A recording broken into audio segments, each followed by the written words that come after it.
Hi guys, my name is MD Shahajada Imran. Today I will make a video about function in VBScript. So what is function? What is function? Function in QTP or UFT or VBScript. So what is function? Function is a block of code that can be called by a name. So first I will create a block of code. Let's say variable first number equal to input box, enter first number.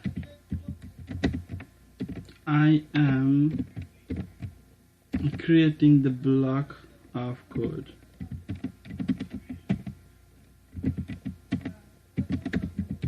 So variable second number, input box, enter second number.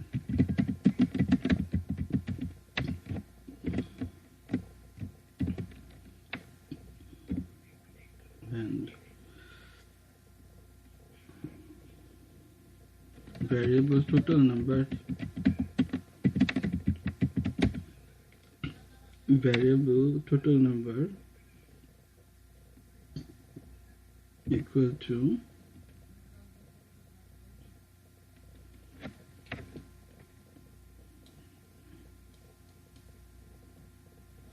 the first number plus the second number. Ctrl C from the keyboard, so I copy it, paste here, Ctrl V. So this is first number plus the second number. These are two variables. We'll be adding two numbers and store here. So I will be using message box, and this is total number.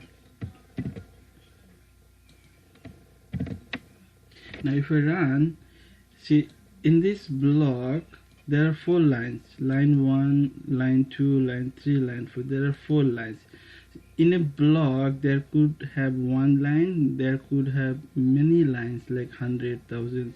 So in a block there could have one line, there could have so many lines. So for this particular scenario there are 4 lines in this block. Now I will run it.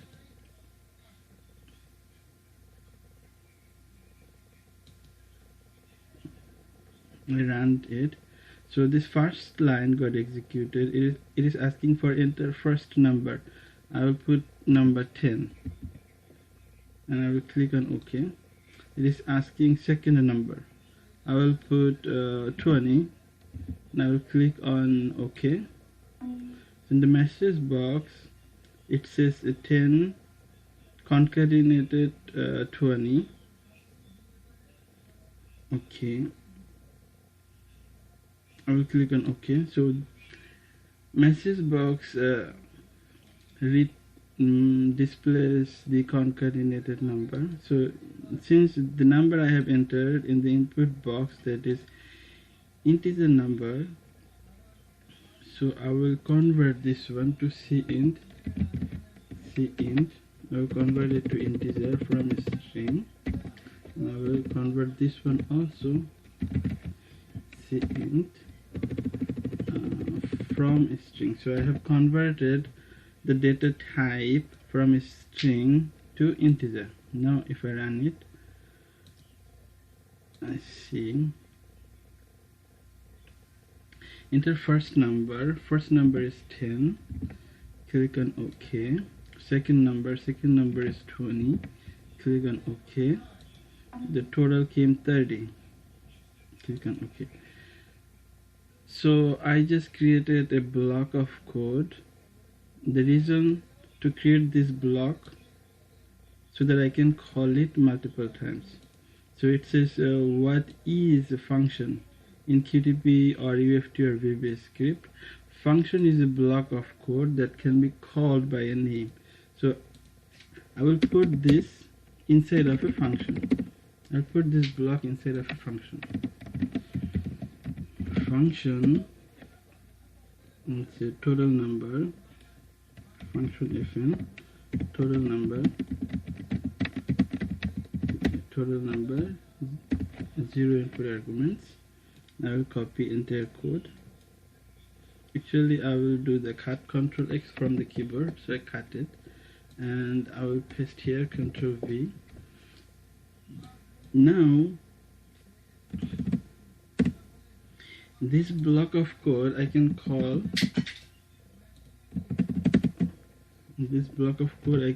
multiple times. The definition is function is a block of code that can be called by a name. So this is the name, and this is the block of code. So I will call this one multiple times. I will just here double call this one, copy, Ctrl V here, and I will call again. Here double call, Ctrl V. So I have called this block twice, in line number 2 and line number 4. So in line number 2 I call this, and in line number 4 also I call this. This is the block. So definition is function is a block of code that can be called by a name.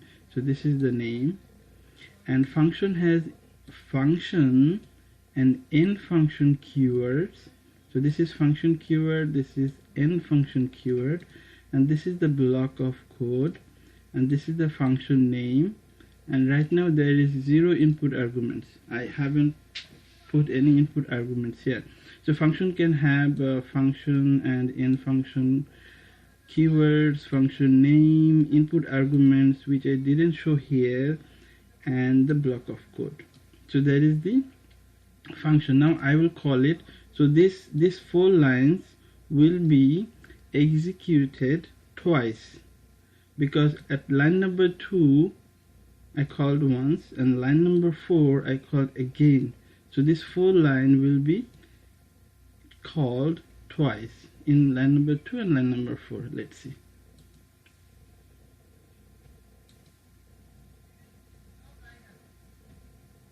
Now it is calling for the line number 2 call function. So this 4 line will be executed for calling in the line number 2.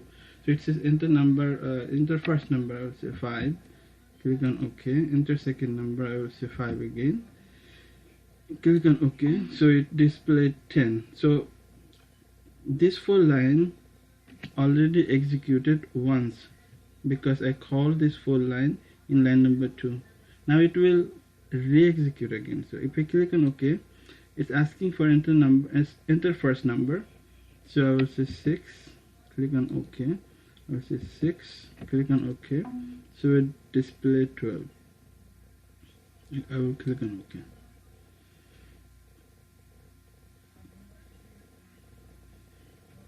So that is the definition of the function. Function is a block of code that can be called by a name. Function has name, input arguments, function and end function keywords, and the block of code. Now function can return values. Second, I will show how a function can return one value. Function can return one value. How function can return one value. So I will delete everything. I will create a fresh function. Function, I will say function return one value.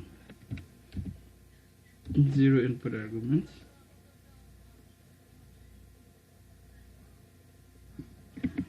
And now how a function can return one value.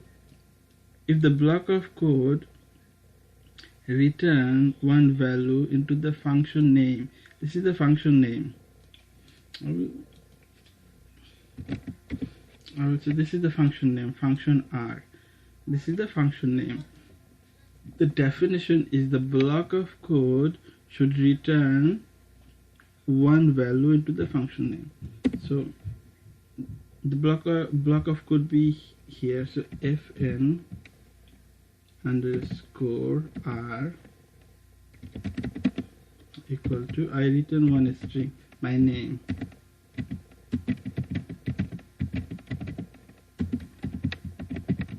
So in a block of code, there could have one line of code, there could have so many lines of codes. So in this particular scenario, I am considering this one line is a block. So the definition is, if the block of code is store a value into the function name, this is the function name, this is the function name, this is the function name.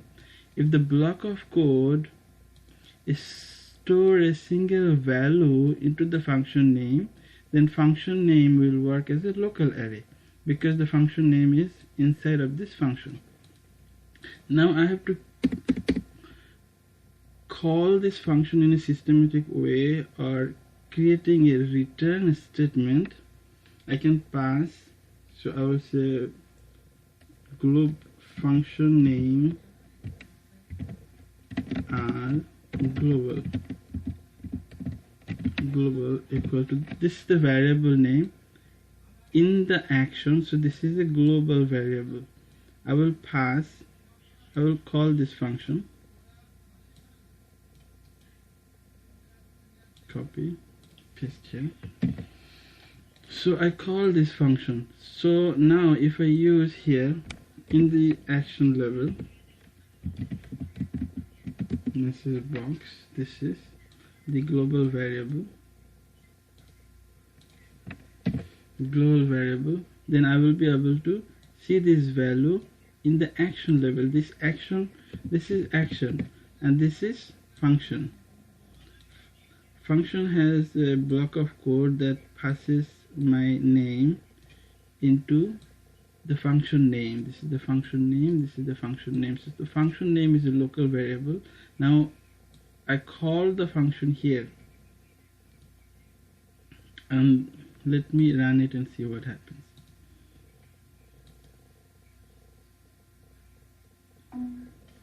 It displayed in the action level. So this function returned a string.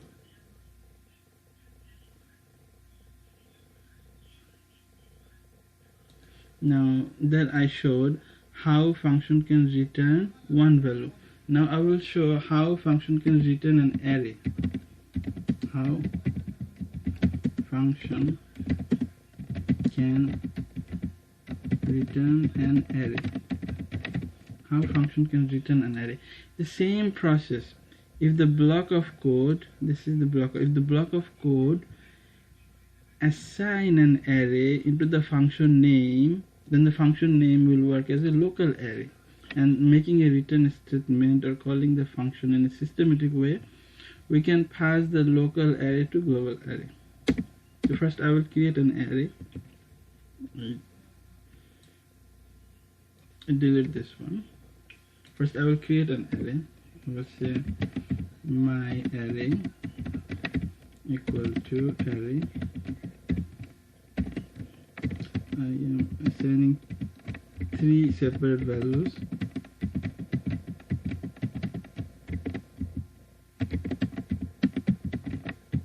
So I have assigned 3 separate string values into this array. Now I will be assigning this array.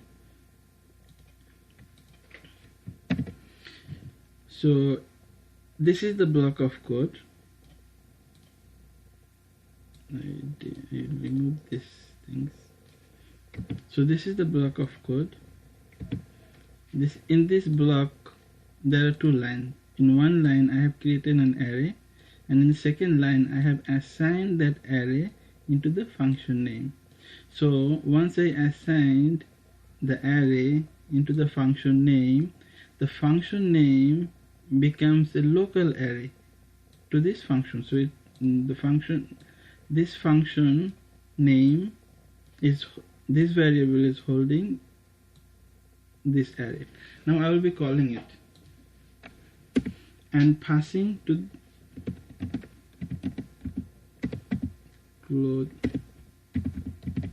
global my array. So global my array, so I need to pass this array to the action level, so I will be calling it.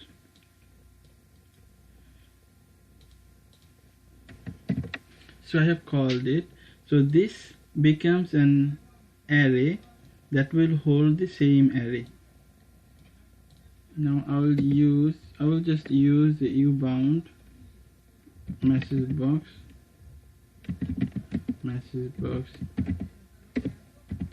ubound, and this is the function, this is the array name, global array name. So copy here, paste here. Now it will show the upper bound of this array. It should show 2 because this is index number 0, this is index number 1, this is index number 2, so upper bound is 2. This array has been passed to this array, so this is an array and ubound should return 2. Let's see. So it's returning 2. Okay.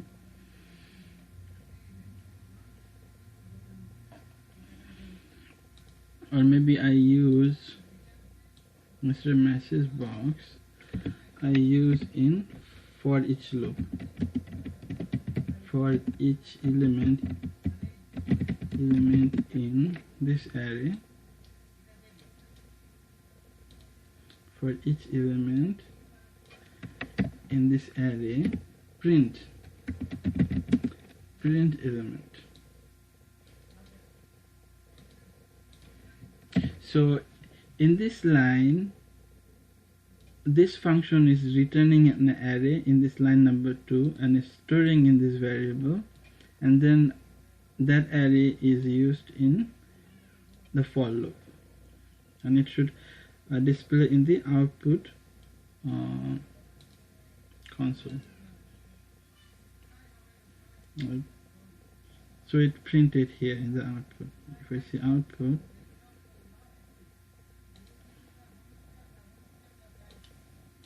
so it's printed here in the output.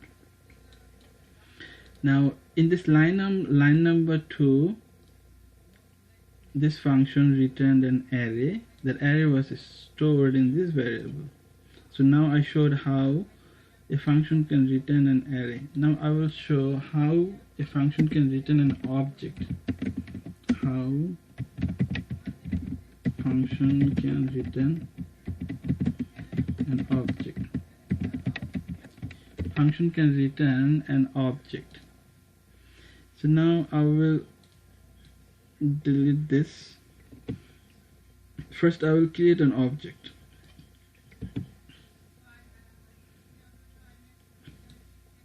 First I will create an object. So I will say set my do equal to create object first bracket double quote scripting dot dictionary. So I have created a dictionary object. Okay, I have created a dictionary object. So I will add few values in it.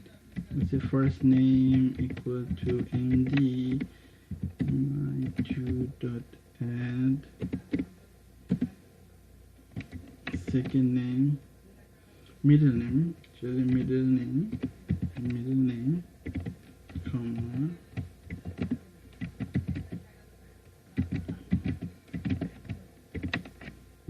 so this middle name, and I will do my do.add. I will add my last name,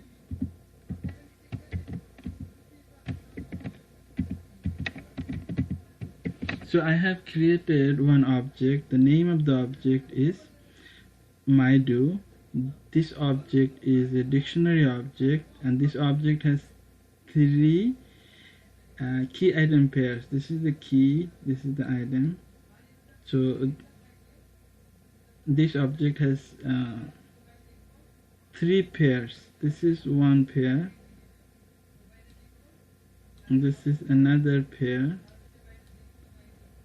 and this is another pair. Computer became slow, so I had to say it slowly for some reason. Anyway, now I have to pass this object into the function name.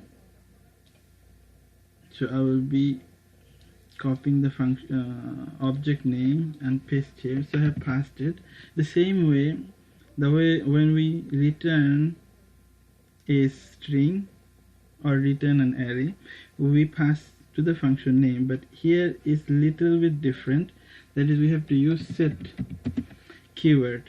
So this is the difference. Now this is a block of code. This block has 1, 2, 3, 4, 5 lines. This block assign an object into the function name with the keyword set. This is the function name, this is the function name. So this block assigned an object into the function name. Now I will call it. When I call it, I also have to use the set. I also have to use the set keyword. So object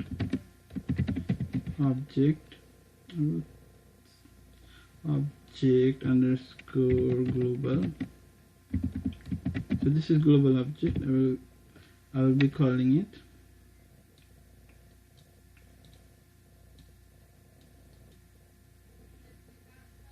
Copy, paste here.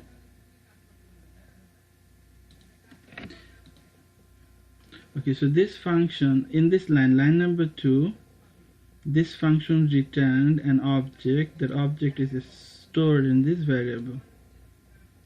Now if I use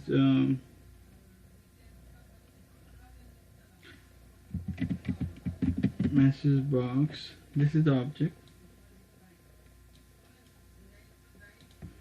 This variable is holding this dictionary object. So if I click on count, this should return the count. So there are how many pairs? This is 1, 2, 3. There are 3 pairs in this object. So it should return 3. Let's see.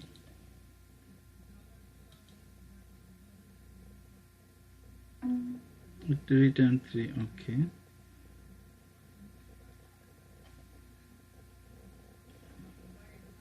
So in this line number 2, this function returned an object. This function returned an object. That object is stored in this variable.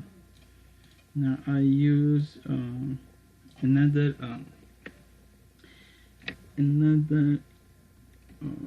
array. My array items equal to, this is the object, dot items. So it should return this method will return an array. That array holds these 3 values. So I use a for loop again for each element in this array.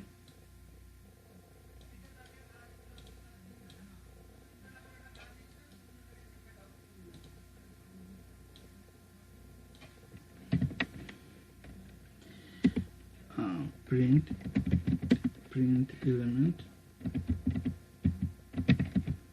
Now if I run it in the console, I should see these 3 values.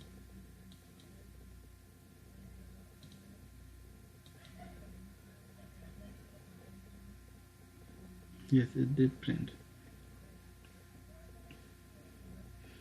So I showed in this function I showed how a function return an object. In the line of 2 it returned an object. Only difference when a function return a single value or when a function return an array, there is no set keyword. There is no set keyword. This two is different than returning a single value or returning an array. When a function is returning an object, these two we have to mention, set here and set here. So in line number 2, this function returned an object, that is dictionary object, stored in this variable, and I did further scripting here. These are further scripting. But this function is called in line number 2, and this function returned an object into this variable. So I showed how a function return an object. Now I will show how a function takes input argument. How a function takes input arguments. So I will delete everything. First I will create a new function add.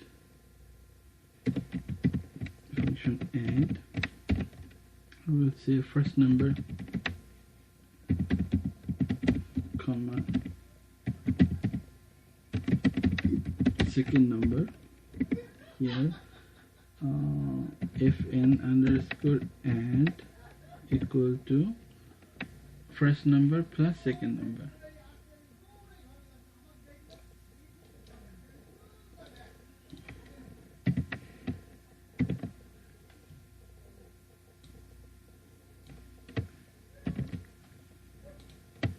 So in this function there is one line block. This block has only one line. This line, it's assigning the total number, storing here.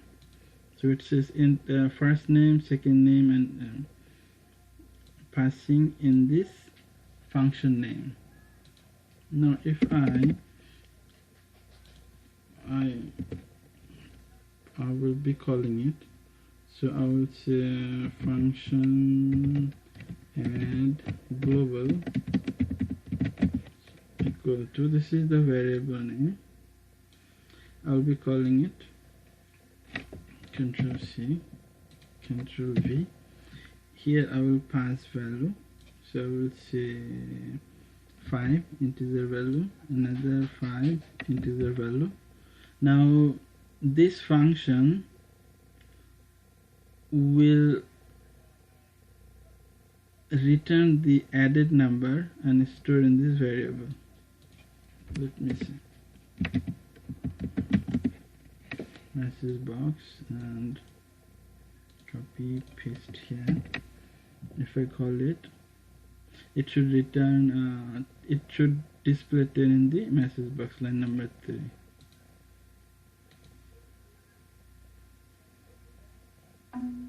It displayed 10. Okay. So I showed also how a function take input arguments. I showed this function took 2 input arguments, 1, 2. We could have so many input arguments. And what else? Okay, that is a question that I was asked so many times in so many interviews that I have attended in last so many years by so many different employers or companies. That is how a function can return multiple values. So here I showed function can return an array. So array will have elements.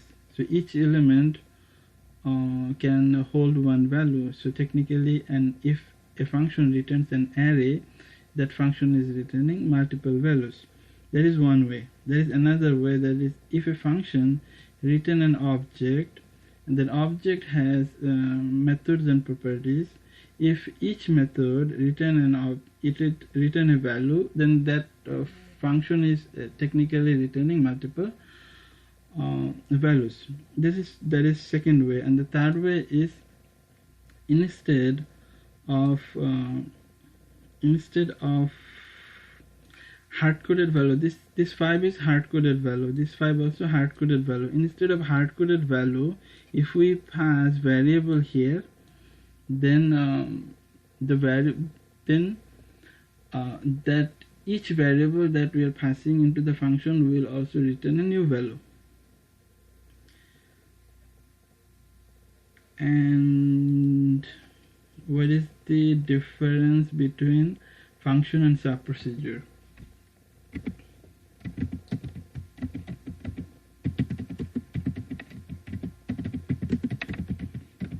Function and sub-procedures. Difference between function and sub-procedure. The difference is function can return one value or multiple values via array, object, and singular variable. The function can return one value or multiple values, where sub-procedure cannot return any value, and and here also the keyword will be sub. Instead of function, the keyword will be sub. All the other things are same. Sub. Print my name. Print name. What's the print? Print.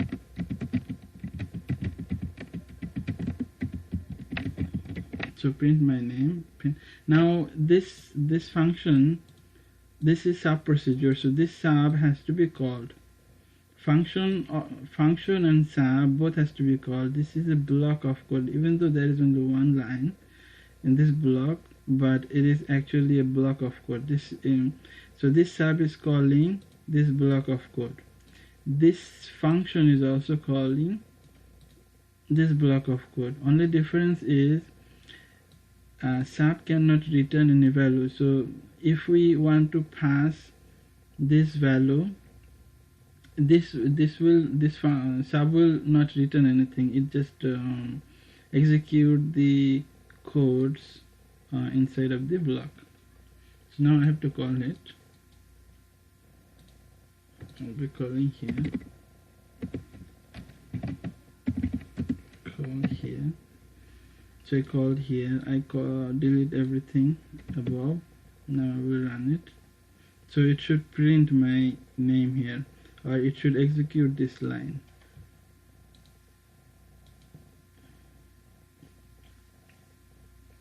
Yes, it did.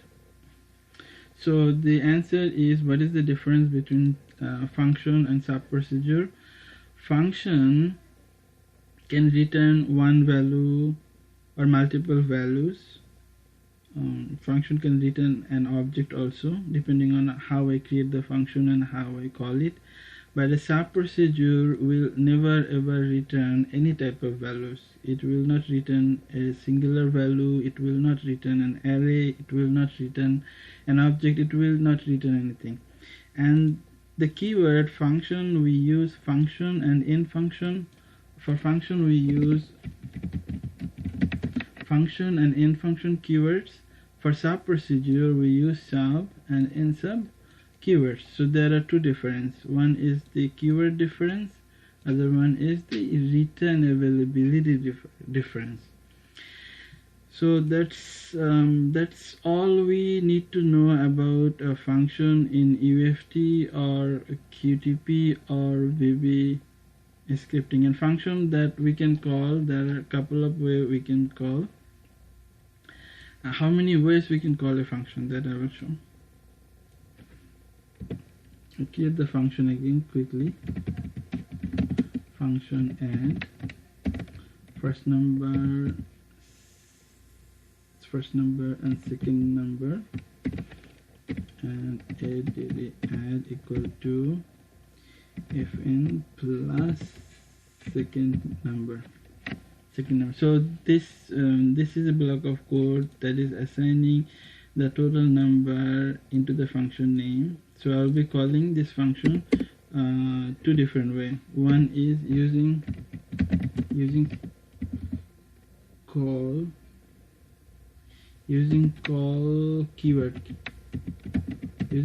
keyword,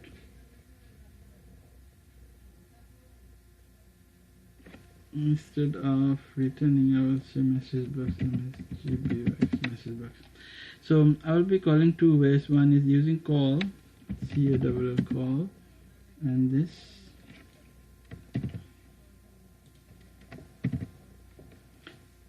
I will pass two numbers. I will say 5 and 6.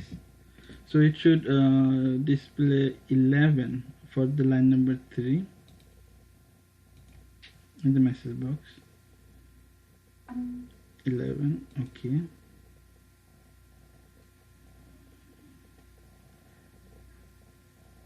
Other one is without using call function.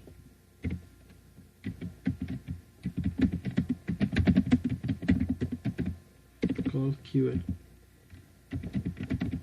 So in this line, in the line number 3, I use the keyword call. Here I will not be using the keyword call.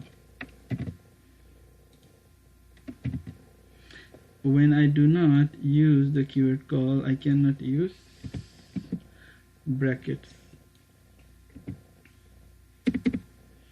So I will be passing two values. I will say 5 and 6 again, and I commented out this one and see what happens. Does it take? Yes, it did. So it returned 11. Okay. So there are two ways we can call this function. So how many ways we can call?